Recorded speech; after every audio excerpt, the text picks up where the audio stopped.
Please leave. It's too crowded in here, Jennifer said with a laugh. Her smile was smug and unsettling, the worst I had ever seen. I stood there, shocked, as Jennifer repeated herself. I didn't understand why I had to leave my own house. This is my house, you know. What are you talking about? I asked. I know this house is in Daniel's name, she replied. I was shocked by Jennifer's nerve.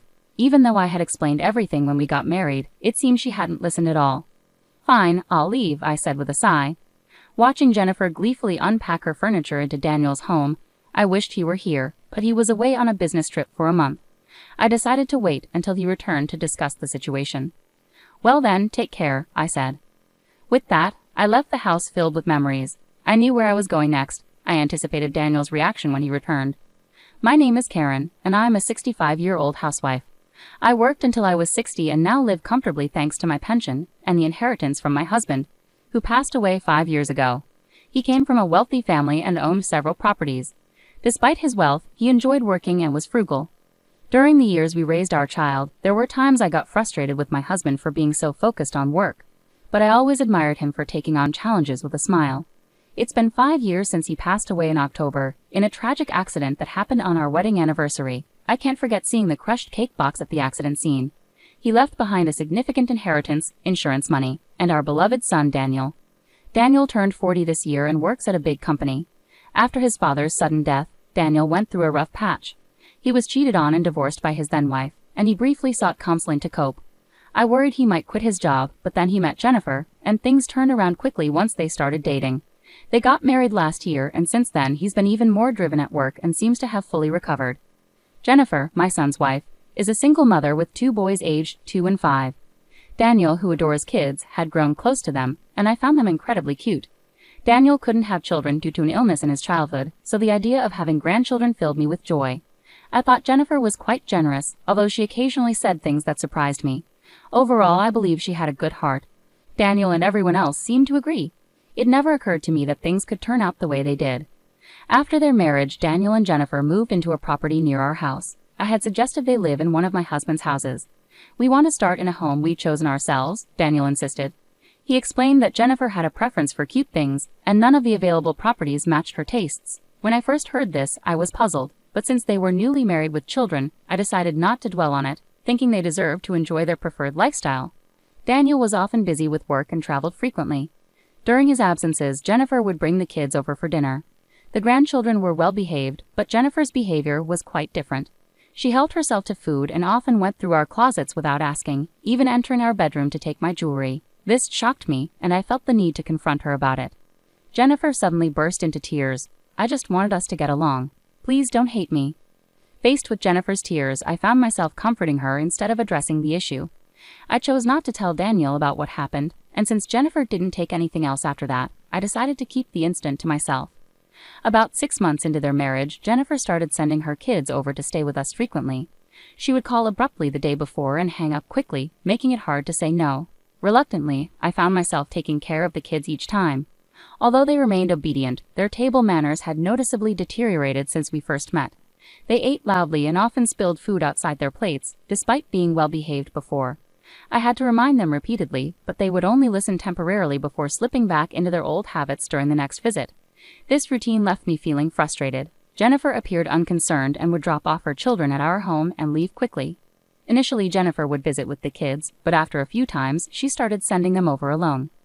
Jennifer, it's okay for the kids to come over, but I'd appreciate it if you could join them sometimes, I suggested. But I'm quite busy, Jennifer replied evasively. That night, Daniel called me unexpectedly. Hey Mom, could you try to be a bit more understanding with Jennifer?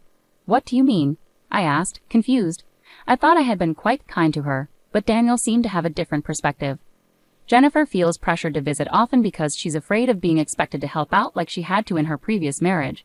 She had a tough time with her ex-husband's family, so please go easy on her. Really? Okay, I understand. It seemed Jennifer had misunderstood my intentions. I responded to Daniel with mixed feelings, and the next day, Jennifer sent the kids over to our house again. As their first year of marriage passed, the children began spending half of each week with us. Meanwhile, Jennifer would only visit a few times a month, staying for about 10 minutes each time. I started feeling uneasy about Jennifer, who always seemed too busy to talk. When I asked the children about Jennifer's plans, they would look guilty and shake their heads. Initially, I tried asking a few times, but their reactions made me feel so guilty that I couldn't bring myself to pry further. Then one day, Jennifer unexpectedly came over with Daniel. We sat down for coffee and had a pleasant chat after a long while. That's when Daniel spoke up. "I have something to discuss," he said seriously. "The kids have really bonded with you, and I'm away on business trips often, so I can't spend much time with them. If you're okay with it, I'd like you to move in and help Jennifer out. What do you think?" "Move in? Well, what about Jennifer?" I was taken aback by the sudden suggestion of living together, nearly dropping my coffee cup in surprise. However, I kept my composure and turned to Jennifer. "Karen has always been a tremendous help, and I'd really appreciate her assistance," Jennifer chimed in. "Is that so? Well, I'll need some time to think about it," I replied. Daniel seemed pleased with my response. Knowing him, he must be concerned about my well-being too. I pondered over the proposal for a couple of days and eventually decided to accept. From there, we began clearing out unnecessary items and preparing rooms for Daniel's family and the children. With the kids' help, we finished cleaning up sooner than expected, although the effort left me with daily muscle pain. A stark reminder of my age. Despite the challenges, I successfully cleared out 2 rooms. As I busily cleaned, Jennifer didn't offer to help at all, which made me increasingly uneasy about living with her. Then came moving day. As the movers brought in boxes, Jennifer pulled me aside into the garden. With a puzzled expression, I turned to her, only to be met with a malicious smile. Then, unbelievably, she said something that left me stunned. "Please leave. It's too cramped in here," Jennifer laughed, her smile both smug and unsettling. I couldn't believe what I was hearing. Why was she asking me to leave when it was my house? I was bewildered. "This is my house, you know. What are you talking about?" I asked.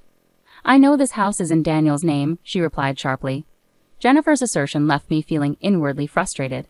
Despite explaining everything when we got married, it seemed she hadn't paid attention at all.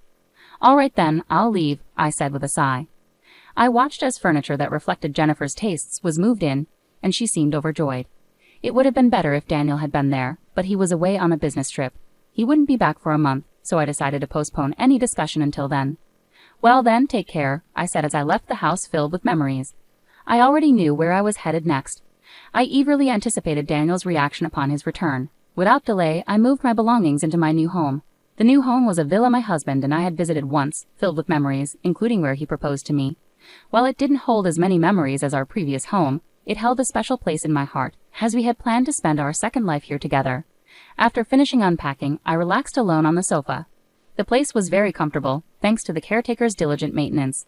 I felt a pang of sadness for not seeing the children anymore, but I was prepared to sever ties depending on Daniel's response. A month passed quickly, and around the time Daniel's business trip ended, he called me. I picked up the phone, feeling a bit nervous. "Mom, where are you? There's no space for you here, and we were supposed to be living together. What's going on? Hasn't Jennifer said anything to you? When I got back, Mom wasn't here, and Jennifer just cries without giving me any answers." "Well then, come to this address I'm about to give you," I replied. I gave Daniel the address and hung up. The next day, Daniel arrived at my new home with Jennifer and the children. When I opened the door, I saw Daniel looking a bit somber and Jennifer appearing pale. "Welcome. Is something wrong?" I asked, concerned. No, nothing," Jennifer replied, visibly tense, while the children looked around with curiosity, especially the 5-year-old who seemed particularly fascinated. I guided Daniel's family into the living room. As they took in the fully furnished space, Daniel seemed to realize that I had no intention of continuing our previous living arrangement. "Hey Mom, why did you suddenly decide not to live together?" Daniel asked, puzzled. "Well, Jennifer should have a good understanding of that, shouldn't she?" I replied. Daniel scratched his head with a slightly irritated expression before recounting what he had heard from Jennifer. "Jennifer mentioned that you didn't like her choice of furniture, right? But that was just for our room. Couldn't you have let it go? She also said she had to buy more furniture for the living room because you moved out." "Oh, so she added more furniture, did she?" I looked directly at Jennifer, who twitched nervously. Her lips curved slightly upwards, as if she believed Daniel wouldn't believe my side of the story without proof. "Jennifer, why lie?" I asked plainly. "I haven't lied about anything," Jennifer replied, tears welling up in her eyes. Daniel immediately stepped in to console her, seeming to view me as the source of the conflict. Meanwhile, the grandchildren hung their heads behind them, avoiding eye contact with Jennifer. I let out a frustrated sigh. "Jennifer, stop the fake crying. The children can see right through it." "That's awful, Daniel. I'm really not lying. Please believe me," Jennifer pleaded, clinging to Daniel and burying her face against him. Despite her words, her voice lacked genuine emotion. I felt annoyed with Daniel for siding with Jennifer in this situation. Mom, Jennifer may have made mistakes, but leaving without discussing it isn't right. Can't we try to work things out? Daniel pleaded. Well, I do owe you an apology for leaving abruptly, but any reconciliation with Jennifer will have to wait until you hear this, I replied, tapping my mobile phone. Immediately a voice played out loud, causing Jennifer's face to turn pale. You recorded it? I accidentally hit the video button while trying to capture the kids playing. The recording continued without my realizing. The voice from my phone sounded unlike Jennifer's usual tone, and Daniel looked bewildered, shifting his gaze between my phone and Jennifer. Jennifer was the one who asked me to leave. I was just following her instructions, I clarified. Is this really you, Jennifer? It can't be, Daniel demanded, pushing away from Jennifer, who clung to him, and asked her directly. However, Jennifer remained silent, staring at the ground. Daniel's frustration grew as he raised his voice, demanding answers from Jennifer. It's not true. Are you taking Karen's side? Jennifer managed to protest weakly, but the recorded voice clearly called out the children's names, leaving no room for doubt. Despite Daniel's persistence and Jennifer's attempts to dodge the truth, the situation became wearisome. Finally, Jennifer slipped up in exasperation. I never wanted to live with someone else in the first place. What? You were the one who wanted Mom to live with us, Daniel said, clearly shocked by this revelation. Jennifer defiantly explained her reasoning. Exactly. I couldn't understand why Karen was living in a house under your name while we had to rent. I wanted a home of our own. It appeared Jennifer was worried about being judged for living in a rental property after marrying again. Daniel had leased a luxurious condominium in the area, which cost around $4,000 per month. Despite this, Jennifer seemed to look down on it simply because it was a rental. This attitude caused me a different kind of frustration. Jennifer glared defiantly at me. And now Karen is harassing me. This is the house I've always dreamed of. Why are you living here? Daniel looked perplexed by Jennifer's accusation. Unlike Daniel, I straightforwardly explained to Jennifer, who was clearly on edge. Why? Because this property originally belonged to my husband. That's a lie because this place is... Jennifer started, possibly thinking of the caretaker or something else she was mistaken about. I showed Jennifer a photo on my mobile phone. Upon seeing the person in the photo, Jennifer exclaimed, Father? My husband had passed away before Daniel remarried, so Jennifer had never met him. She had never referred to my husband as father. Therefore, the father Jennifer mentioned must be the children's paternal grandfather. The photo captured Jennifer's father-in-law and me shaking hands. It was taken as a memento when we moved in. Jennifer looked at me, her face turning pale. How do you know him? How? Because he's the caretaker here, of course, I replied calmly. Upon hearing this revelation, Jennifer sat down right where she stood. Daniel also appeared stunned, struggling to grasp the situation. Sensing the opportunity to clarify things further, I decided to continue. We had a conversation when we moved in. That's when I learned he's your ex-husband's father, and also the real reason behind your divorce. The real reason for the divorce? Daniel's voice echoed in surprise. Jennifer, no longer trying to pretend, became visibly flustered by my words. Karen, there must be some misunderstanding. I'm sorry, let's go home together. Mom, please tell me, Daniel interrupted Jennifer, his expression earnest as he looked at me for answers. It would have been less damaging for Jennifer if this had come to light later, but I had no intention of showing mercy. I instructed the grandchildren to go play in the garden. They glanced at Jennifer but obeyed my request and headed outside. Once the children were fully engaged in their play, I turned back to Jennifer. I heard from Jennifer that her divorce was due to her husband's infidelity, but in reality, it was Jennifer who had an affair. Daniel was visibly shocked, and Jennifer trembled, avoiding my gaze. I can't believe this. Karen, why would you lie about this? Daniel asked, clearly shaken by the revelations. Oh, I also have a copy of the notarized document here. I retrieved the document from a drawer and handed it to Daniel. Daniel's face went pale as he scanned through the document. What's all this? Compensation? Custody to be revisited once the child can choose? Meeting before remarrying? I was never told about any of this. That's right. The other family also claimed they weren't informed about the remarriage, I added. Jennifer stared down, her face drained of color. Daniel sighed heavily and turned to Jennifer, his expression now devoid of his earlier kindness. Remember when I got divorced because I was cheated on? What did you say then? That the one who cheats is entirely at fault, right? Unforgivable, right? Yeah, Jennifer muttered quietly. Daniel's voice grew heated in response to Jennifer's silence. So the story about divorcing to escape from your husband's infidelity and extreme control, putting the kids at risk, was also a lie. What's that about? Jennifer appeared unsure how to answer. Daniel's frustration intensified. And didn't you say, I would never cheat? Daniel pressed on, his voice sharp with anger. I I had to say that or you wouldn't have dated me, Jennifer finally replied, her voice tinged with desperation. Right, of course, Daniel retorted sharply, not letting Jennifer finish. Daniel was visibly agitated, his breathing heavy with emotion. Jennifer, on the other hand, began to sulk defiantly. I've heard you've been declining visits since you started dating Daniel and apparently leaving all the housework and childcare to his family. And now you're trying to blame me after remarrying. Why are you making unnecessary accusations? Jennifer shouted at me, her voice loud and defensive. Daniel gave Jennifer a cold, distant look. Her unguarded outburst had shattered the image she had maintained. It's over between us. Let's get a divorce, Daniel stated firmly. No, I don't want a divorce, Jennifer pleaded, clinging to Daniel, who tried to shake her off impatiently. Despite his attempts, Jennifer persisted. Just as Daniel's frustration seemed ready to boil over, an unexpected voice intervened. Mom, you're saying the same things you told Dad. You've got a new boyfriend now, so stop bothering Daniel. Michael, Jennifer's eldest son, spoke with a surprising maturity for his young age. His sudden return from the garden surprised not just me, but everyone present. What?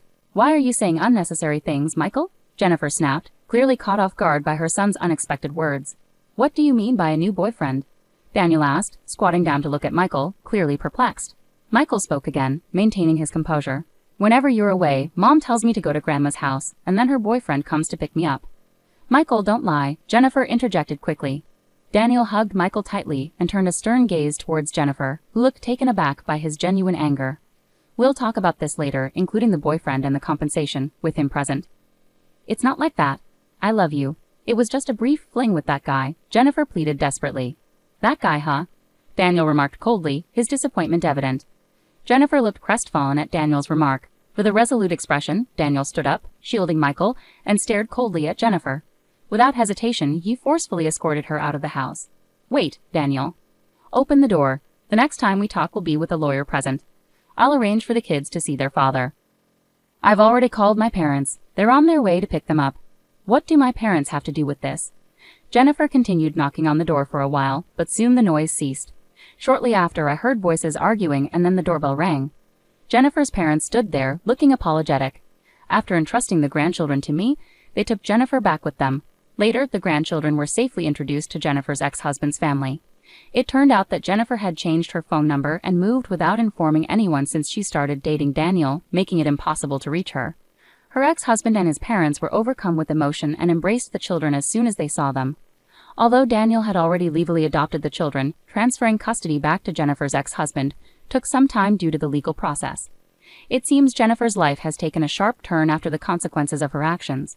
Her strict reprimand from her parents and her current work situation at a family-run hotel indicate a stark change in her circumstances. With high alimony payments to both Daniel and her ex-husband, she reportedly has little respite from her duties. I can't stand it anymore. I want to quit, she frequently complains, but her relatives are keeping a tight rein on her. Meanwhile, Daniel, having experienced his second divorce, has sworn off marriage and thrown himself into his work. Despite the lingering shock, I recently learned he's reconnected with a childhood friend who lives nearby and is 10 years his junior. They'd occasionally go out for meals together, and this friend even visited me recently to say hello. It turns out she's harbored feelings for Daniel since they were kids and never pursued other relationships because of her enduring affection for him. As a parent, it warms my heart to see that the young girl who once dreamed of marrying Daniel still holds those feelings into adulthood. Daniel himself seems somewhat pleased by this newfound connection. Living in the house where I was proposed to holds immense significance for me. Despite the alterations Jennifer made, the house has been completely renovated and now serves as a rental property. Living here alone, I never feel lonely. It's as if my husband's presence is still nearby. I cherish each day, anticipating the second phase of my life where I'll gather stories to share with him when we're reunited.